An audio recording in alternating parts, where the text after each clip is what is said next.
guys, welcome back to another video from PremPods. Today we're going to be going over game week 34. 34, you're right. So there is a bit of a break in the fixtures as well. Yes. We've got 7 games. Yep. There's a break, and then the last 3 games of this game week are played in May. Yes, the 14th and 15th of May is when they'll be played. So we'll give our predictions for all the 10 games. Yes. But you know, things can, with those last 3 games, things might change. People might pick up injuries. So you never know, we might have to revisit those 3 games at some point, even just in shorter form or something like that. Yeah, we might have to. But yeah, without further ado, first game that we've got here, game week 34, Sheffield United against Burnley. Big relegation clash. Sheffield United at home at Bramall Lane. You know what, I'm going to kick off just immediately. There's not too much to be said about this game for me at all. It's going to go either way. It's the flip of a coin, whoever fancies it more on the day. Yep. I don't think either have too much quality over the other one. So I'm just going 2-1 Sheffield United. I don't want to think about it too much. Could be anything this game, to be honest. I'm glad you've gone with that, because I've gone 2-1 Burnley. Bosh! Yeah, that about sums it up, really. One of them games, that's what I mean, innit? One of them games where I think the keepers would have a lot to play, which is what I always say in the relegation scrap. Keepers can keep you up. You could do, yeah. Because these teams are in the relegation scrap for a reason. Because they can't score. Not because they can't save, because their keeper normally stops them conceding. It's a bit of both as well, isn't it? It's a bit of both. Defending is pretty poor at times, but their goal scoring is obviously, not great either. It's not there, mate. Gone opposite ways. We've gone opposite this week. That's fine, like I say, flip of a coin, could be anything this game. Yep. So less said about that one, the better, I think. So we'll move on to Luton against Brentford.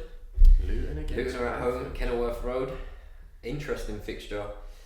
Luton are going to have to start picking up points very quickly. You know, the time's running out. Everton have got their point deduction, further point deduction. It's kind of a dodgy one for me. I'm not too sure, to be honest with you. You tell me. I'll let you kick off. I've gone high scoring. Luton love a few goals at home. Yeah. They've been able to score quite a number of goals against top sides in the Premier League.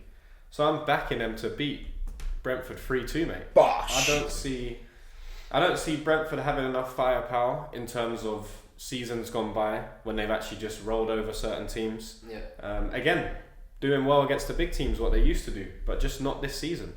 I don't know if it's because they've all not gelled with Tony, or if Tony's just not that good. Yeah. But it just doesn't seem to be clicking at the moment. So I've gone 3-2 Luton. Did I say Bournemouth or Brentford?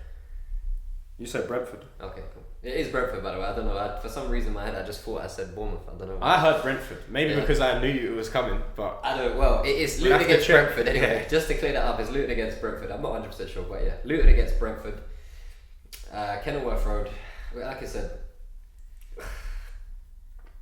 Brentford beat them 3-1 last time out at home. But you know what we were saying last week about getting a win, kind of just distancing yourself earlier than bringing yourselves into a relegation scrap unnecessarily. Mm-hmm. They did that. They got the win against Sheffield United at home. Yes. I feel like that kind of win does give them enough leeway to be like, all right, we kind of should be all right here. I can't expect Luton to get 7 points and Brentford to get none. Do you know what I mean? That needs to happen for them to catch Brentford. And that's very true. The other teams but Brentford are fine for me at this point. I think Brentford are fine. Win. I agree with you. The other teams around them, I don't think are going to get enough points to come above them at all. So I think Brentford will be sat in that 15th. Them and Palace are going to be sorting out 15th and 14th, basically, for me. Yes. So with that reason, I'm going with a Luton win.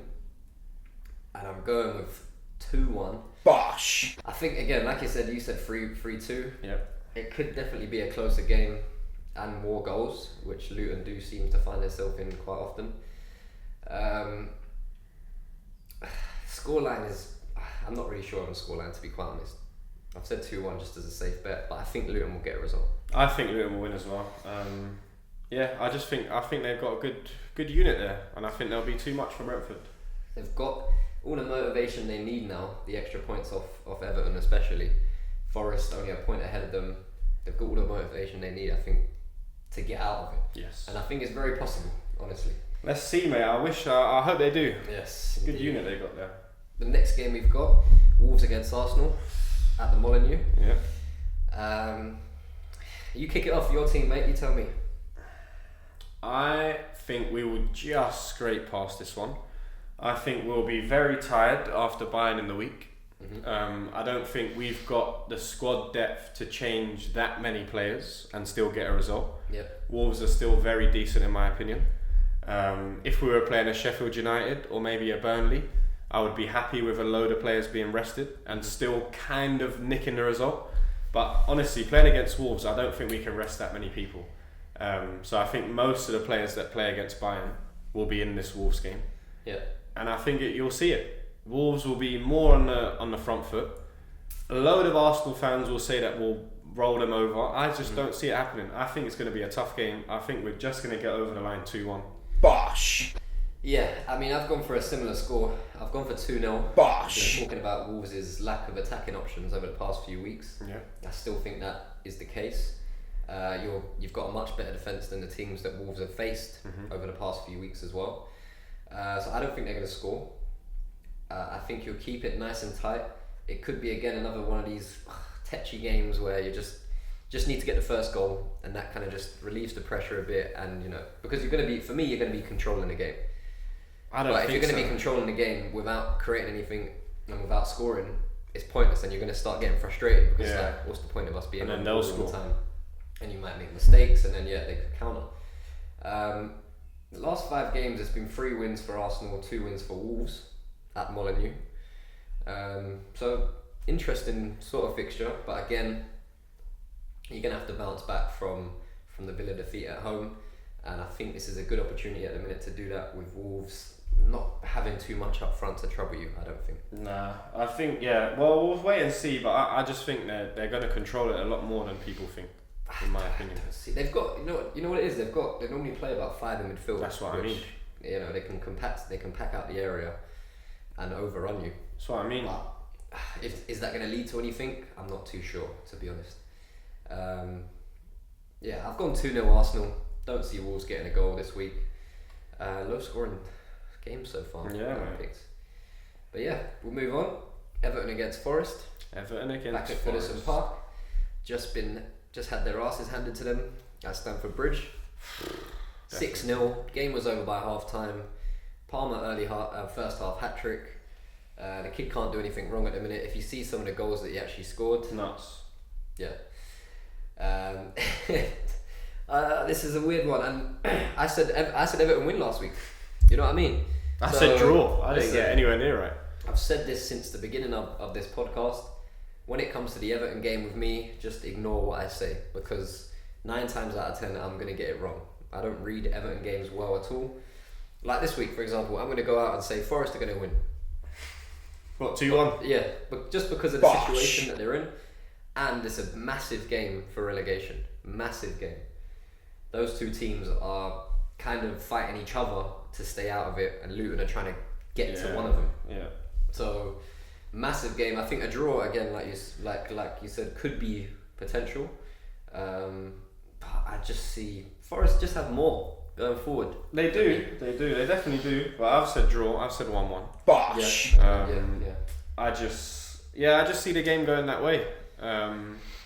They do have attacking power to actually get through Everton, but I just think it'll be one of those games where they're just missing. This is the game where Everton just put in a good performance after being shocking basically all season. Potentially. And just do enough in the game that's necessary. Yeah, makes sense. I can see it. I can definitely see it. I'm shut. I'm screaming 1-1. I would actually prefer that result, a 1-1, and then Luton win against Brentford. That would be beautiful. That would be beautiful. On the same points as Everton, above points on with Forest. Goal difference, they're a bit wayward, but it puts Forest into a difficult position. Definitely, it's going to be tough. It's a mad run at the top and the bottom. I've gone with 2-1. I keep getting stuck on these 2-1s at the minute because some of them are just low scoring teams, man. Yeah, I just can't trust them where they're going to get the goals from. Dodgy decisions.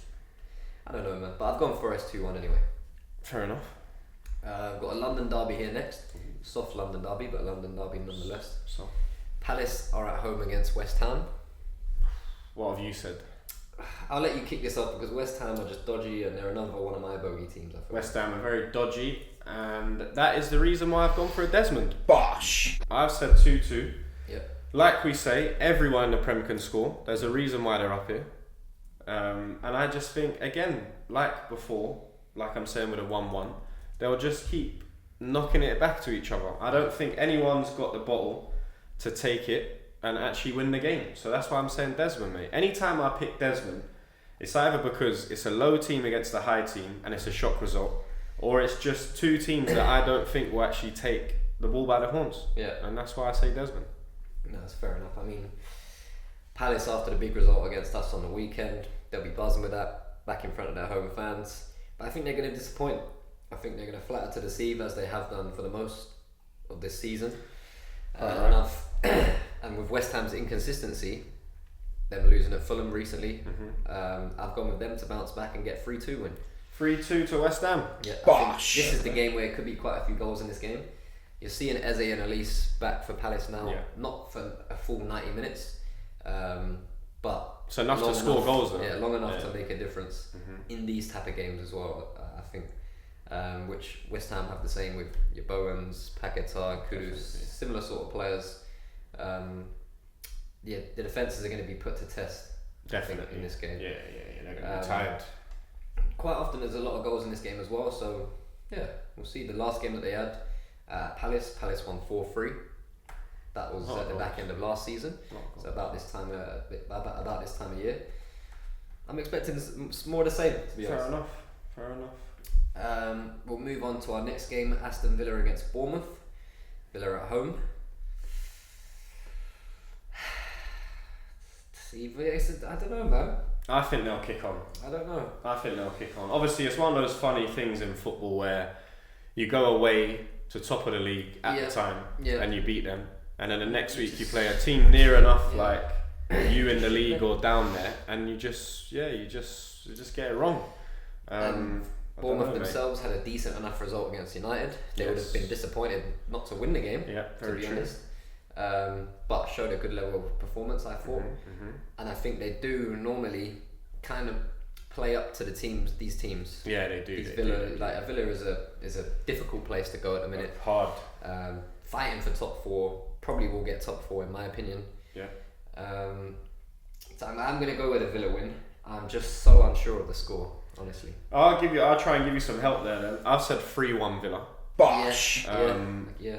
I think Bournemouth can definitely score against them. Yeah, sure. They kept us to a clean sheet at home though. That's what I'm thinking That's about. kind of worried me as well.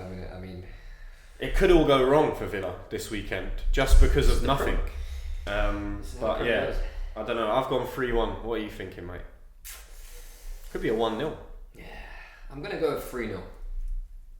I'm gonna go with 3-0 Villa. I think performance-wise against Arsenal, it could be enough motivation and confidence, mate. It's a confidence booster. Yeah.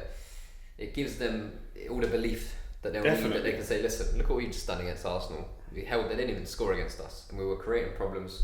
Could have had a couple of more goals in that game. Twice come off the post and somehow didn't go in. Yeah, great shot. My score is just a bit dodgy because I think Bournemouth probably will score. That's my only thing. Fair enough.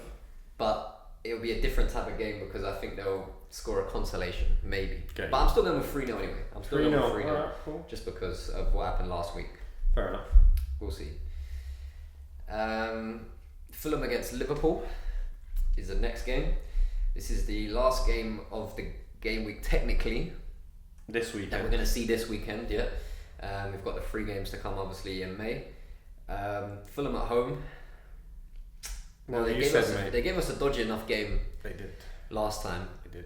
Our last few games, I have not trusted our ability to get over the line. Nunez's poor finishing and all-round play has come to the surface. You wouldn't really notice it as much when you're winning 3-1 and 4-1 and he's still missing 3 or 4 chances. You know what I mean? The game could be 8-1, but this donut is missing so many chances. Yeah. But because we're not scoring now, we're seeing all of those mistakes and we're pinpointing them even more. Salah's not been in good form for me. he's never really been a good player for Liverpool all round, in my opinion. I've said that for years now. His all-round gameplay is pretty poor. Similar in a way to what Roy Keane was talking about with Haaland. He's a wicked goal scorer, world-class goal scorer, but all-round play, it's not great. What have you said, it's mate? a dodgy one. It's a super dodgy. I'm going 2-1 Liverpool. Bosh! By the skin of our teeth, I'm going 2-1 Liverpool. Very well. I've gone for your famous score. I've gone 3-1 Liverpool. Bosh! I think you lot need something. You need something to click, and it normally does with Liverpool. I think for no reason at all, Fulham, who have been brilliant at home this year and beat big clubs, for some reason, I reckon something will click for you lot. I don't think you've got the players for it to click, but I think something will click, and I think you lot will beat them 3-1 for reasons unbeknown to me. We have got a few players that can come up with a worldie or two in a game every now and then. McAllister did it to them last season. I mean, not last season, the last game that we played. Yep. So there's possible where we're going to get chances for good goals to be scored, and that will save us. I'm going to Fisk like it's going to be moments that save us. I don't think it will be a convincing performance. We probably will have a bit more of the possession, but what we do with it kind of won't mean much, I don't think. True. You have to wait and see, mate. You'll see Fulham are definitely going to create problems and get chances. Definitely. It's just whether they take them or not. I say it every week. They've got to be clinical. If they are, they might win. You'll get 1 or 2 clear-cut chances against Liverpool every single week. Oh yeah. It's just whether you can score them. Yeah, definitely. And keep us from not scoring, obviously. Definitely. But that's the last one of this weekend. Yeah. We'll cover the next 3 games. Yeah. Massive game. This is what we were disappointed about. Man. It was like it would have been lovely if this game was this weekend as well. Perfect. Or in the week maybe. Perfect. Or something, the Spurs are hosting Man City. Yeah. Is that the 14th of May? 14th, yeah. Okay, so that's the 14th. Yeah. Do you want to kick it off? Geez, you know what I'm going to say. I honestly think Spurs are going to do us both a favour. I don't think they're going to win. Right. I think they're going to nick points off them, and I've gone for 1-1. Bosh! Spurs seem to have, in a few seasons in the past, been a bit of a bogey team for City. Just a bit if you look through these results. That's what I mean. So they cause problems. And City don't like playing them. Champions League, Premier League, they don't like it. So the fact that this even at the Tottenham Hotspur Stadium, or White Hart Lane as we call it, for me just gives more of a boost to them to say that we can do this. No, I agree. So I think they're going to help us, mate. And I think it depends where we are at that stage of the season, because obviously we've got to wait another month for the game. It could be done. It might be pointless by that point. Could be done. You never know. But if it's not, I think that game's going to come in handy for us if we've won all of our games up until that point. 1-1, mate. Okay. I'm definitely with you on the low scoring game. Obviously they had the 3-3 bit of a madness at Etihad. But at Tottenham, the last few games, at White Hart Lane, Tottenham Hotspur Stadium, whatever, it's been 1-0 Man City, 1-0 Tottenham, 1-0 Tottenham, 2-0 Tottenham, 2-0 Tottenham. That's the last 5 games. One of them games was an FA Cup game that Man City won. The other 4 were Premier League games, all of which Tottenham won. So they've beaten them at home for the last 4 years. Yeah. Well, long may it continue, mate, to be honest with you, because if they beat them again, we've got 3 points back. Let's see if it matters by that point. You know what? I'm going for it. I'm sticking my neck out. I'm going for a 2-1 Tottenham victory. Bosh! The only thing is, if Man City do score 1, it'll be hard for Tottenham to stop them at just the 1. Yeah. Unless they haven't scored. And it's just 1-0 City. Tottenham need a 1-0 or a 2-0 to make this game a certainty, which it never is. But I still will see City scoring. I'm going 2-1 Spurs. This is a hopeful result. Hopeful based on past experiences with City. They've been a dodgy team. No matter what the manager is as well. No, it doesn't matter. It's been Mourinho, it's been Conte, it's been Poch, I guess, was there as well. Yeah. Ange's already taken points off him in his first game against City. They've always been a dodgy game for City, so it's hopeful for sure, but hopeful within reason. Yeah, for sure. It's got back. It's got history. It has, and I don't know. You have to ask Pep what his problem is with these lot, because I don't know. I just don't know. That's true. It's very true. even when Tottenham are not really playing well already. Yeah, it's a strange one for me why this happens, but it does. It does. And I'm not complaining about it at all. No. So our second last game of game week 34, which I believe is on the Tuesday as well. Oh, no, It is on the 15th, yeah, the last two on the 15th. So the last two, so Brighton and Chelsea is on the 15th on the Wednesday. Brighton at home. Oh gosh, I mean, Brighton have just fell off a cliff really, in a way. They're still doing decent enough, and I don't think their fans will be upset by any means with their season. No. First season in Europe, that does take a lot out of you. Extra travelling, extra games, not having as big a squad or an experienced squad in these type of competitions. That's true. I'm going with a shot 2-1 Brighton. Fair enough. Bosh! Could be a more high scoring game for me, I reckon. But yeah, Chelsea are another weird team, man. They'll go and beat Everton 6-0 last week. Who knows what they'll do when this game comes around eventually. Yeah, I've gone for a very close game. I've gone for Chelsea to nick it 1-0. Bosh! Like I say, I agree with you that it could be high scoring. But like a few of these games this game week, I just feel like, even though this is not this weekend, I just feel like they just got a bit of low scoring about them. So we've had loads of high 2-2s, 3-2s, 4-3s, so I'm thinking, where's the 1-0s and 1-1s? They got to come from somewhere, innit? So. And Brighton does have a few 1-1s with Chelsea recently. Yeah, I think so. I think Chelsea are just going to nick it. I think 1-0. It's fair. I just don't trust their defence whatsoever. To keep out Brighton. I don't. Yeah.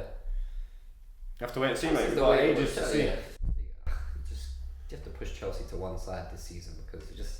Yeah, they'll be fine. They'll come back next year, mate. Another team you have to push to one side this season because of their inconsistencies, and you can almost guarantee a 1-goal deficit either way. Is Manchester United at home against Newcastle. You kick it off, mate. You tell me. Mate, I think Newcastle are going to bowl them over. I don't think Man United are going to have anything to deal with the attacking that Newcastle are going to put in. Yeah. Anthony Gordon, although everyone takes the mick out of him, the geezer runs and runs and runs. And Dalot will not be able to deal with my man. Impossible. So the way he gets through, depending on who's playing up top, if Isaac's fit and playing well by this stage, because he does love a little niggle now and again. If Isaac's up top, Gordon's there, and Guimaraes is switching balls, United ain't dealing with it. He'll be going for golden boot as well, isn't it? Really. And United's pitch very similar to Newcastle's pitch, where it's quite spacious, quite wide, a lot of space to move. Yeah. So Newcastle are used to that kind of stuff, and you see it in some games where the pitch is smaller, at Luton or Bournemouth. Guimaraes kicks the ball off about 8 times. Yeah. He's got to work out the range because Newcastle's so wide. Which I think he's used to. So when he goes to OT, I think he's going to have a field day.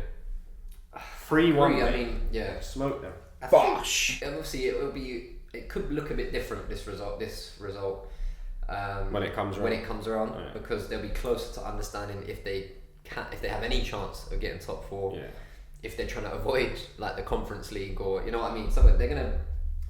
It'll be heavily dependent on where their season is at. That's true. I think you can see United trying subconsciously, not on purpose because that would kind of be match fixing, but subconsciously, I think they'll want to avoid the Conference League. Yeah, I think it's like, come on, what's the point, really? I mean, you could have a good full season next season without Europe. Push for Europe. Exactly, but without the European games and travelling and stuff, you don't have to worry about that. You've just got the English competitions to worry about. Yeah. With the new investment that they're going to have, potentially you could see some better players, better recruitment of players and staff as well. So they could have a real good go at it. Like next with a season without Europe, nothing to worry about. I think they could have a real good go of it, sorting out whatever's going on behind closed doors and stuff like that. I get you. So that's why I'm kind of on the fence in a minute for this game. Gonna have to push you. Yeah, you're gonna have to push it. I'm gonna go 2-1. You know, I'm gonna go 2-1 Man United. Bosh. Yeah, I don't know. I don't know at all. Fair enough, honestly. That's the end, mate. Yeah. We've made it to the end. Sorry about that last fixture. Could be dodgy. Newcastle again. You don't know what they're gonna want. Not away from home. Away they've been terrible. United are a 2-1 merchant team, 1-0 merchant team. They're still in minus goal difference after 32 games this Wild. season, which to me is absolutely shocking. And if any United fans believe that Ten Hag is the man for the job, please keep believing that, because the longer that he stays in the job, the longer everyone else is going to have success above them. I'll be buzzing. I can almost promise that. I don't care who you bring in, Ratcliffe this, you nick Newcastle sporting director. Listen, if you've still got that bald geezer as your manager, he's not going to go anywhere. You're not going to go anywhere. That's my opinion. But yeah, we'll leave it on that little run. That's it, mate. That's it. Thank you again for watching, for wherever you're watching from. Stay safe, and we'll see you again soon. Thank you so much for joining us today. It's been a pleasure hosting you. Have a great rest of your day and see you all again soon.